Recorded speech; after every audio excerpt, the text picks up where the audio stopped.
Hello, my name is Clinton Darrell Parrett. This is my Health Informatics Project Module number 4 functionality video. This is in partial fulfillment for the requirements for the course Health Informatics 455 at the University of South Alabama and my instructor, Dr. James Campbell. This is my current access database. I have a patient registration component, a nursing component, and a provider component. For a patient registration representative, they can click on the patient registration button. This will bring them to the patient demographics window. I've included a search field. In the search field, you can search by last name or by social security number. So for example, if I want to look for Marcus Phoenix, I can type in the name and press the enter key. If I'm looking for another patient with the last name of Phoenix, I can use the arrow keys to go to the next patient, or I can go back and forth. Now with the patient demographics window, I have also built functionality to include gender identification from the drop-down combo box. I also have drop-down boxes for preferred language, and I have race, and also have drop-down options for ethnicity. The majority of these are also requirements for meaningful use, so therefore I thought it would be a good idea to include it with my EMR. But I do have the option for a portal account checkbox, which is the intention of the patient completing the portal account agreement and also with their email address, which I have shown here. Now, if the representative needed to create a brand new record for the patient, we also have the new record enter key here. We can type in the last name,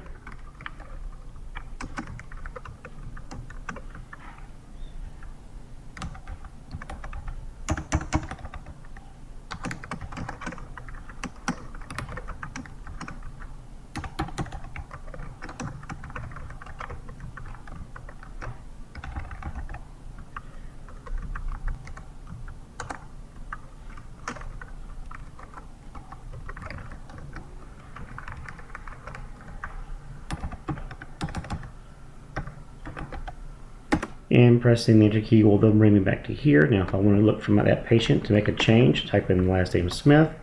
There's my patient James Smith, and then I can make a change to any of the content, whether it be address, the patient may have moved, updating a phone number, or even any of their other preferences, including their insurance. Now from here, I can click the dashboard button here, and this will bring me back to my dashboard, and we can now go through the nursing form functions. In the nursing form, I do have a subform that includes vital signs, but also I do have basic information from the patient demographic screen, but I've also included the last flu vaccination and also a smoking status. Now I'm using the smoking status as an ability to be able to run a CDSS alert from the provider side. So we'll pull up our test patient, Mr. Smith. Again, we will have no flu vaccination date nor a smoking status pre-populated, so this is a brand new patient. So we'll go to last flu vaccination date. Smoking status, he is a never smoker. For smoking status, he's a never smoker. And from here we can also key in the subform for vital signs. Today's date is June 16th. Systolic blood pressure will do 125, systolic of 89, respiratory rate 19, pulse rate 98, pulse ox going to be 99, and the patient has a pain scale rating of 1.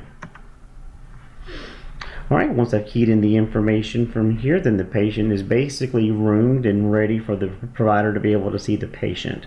So now we will go look at the provider side. From here, we'll see multiple subforms, and we'll kind of go over some of these together. We can have the same patient search form, so a physician or nurse practitioner can search for the patient by name or also by social security number. So right now we have our patient James Smith. You can see the vital signs pulled over along with the information from his basic demographics. We have no prescriptions, we have no visits, and we have no patient education, which the patient education window is over here on the right hand side. So we'll pull up a patient that I've been utilizing for testing.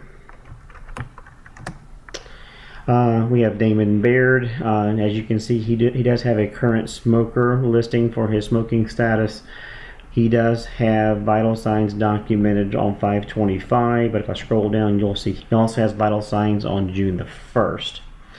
Now, for his visit encounters, we have from 5/25/2017, he has a diagnosis of congestive heart failure.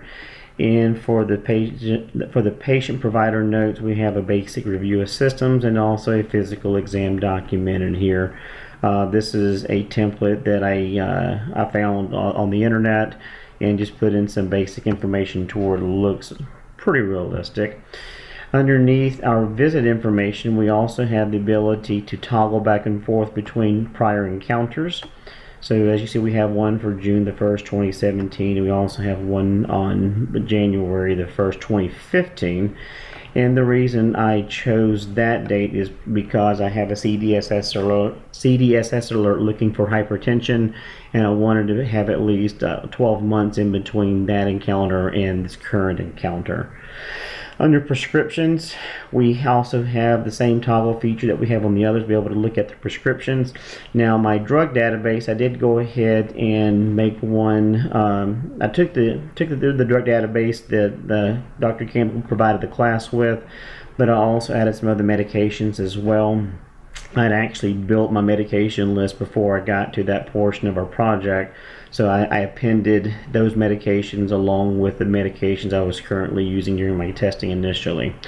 For my prescriptions, I have the ability to put in number of refills, generic allowed, preferred pharmacy, but also want to include special instructions. This is so I wanted to include a single source to be able to put information for instructions that other physicians that may be looking at the patient records will be able to identify. Plus, the special instructions are intended to be sent to the pharmacy so that the pharmacist can also be made aware of the intention of the physician, and also will be printed on the patient's medication label. Now, just like some of the other sub-windows, I have the ability to toggle between prescriptions. So we have doxycycline that they're supposed to take TID, and we also have Norco. Now, if we wanted to create a new medication, simply click the new.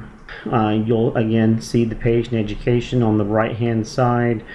And for my patient here, I did create a patient education table. Now, I did use the information for education based on the Crames library. It is actually copyrighted by the Stawell Company, so I did give credit for my source, and depending on the actual diagnosis, it will automatically attach the appropriate education. Now we want to look at the CDSS functionality. I added it to my screen below here. So I wanted to be able to run multiple checks. I actually have built 7 in all. For this patient, when we run the checks, we show that we have 6 current ones. So this would be the maximum that any of our patients could actually return. We have the patient need for PSA test, the need for colorectal cancer screening, a need for pneumonia vaccination, a need for smoking cessation counseling, and the patient is due for hypertension control screening, and the patient also is in need of narcotic counseling. So we have right now the 6 alerts. If we go and if we change the smoking status of our patient, and if we go and run the alert, now the patient no longer has a need for smoking cessation counseling.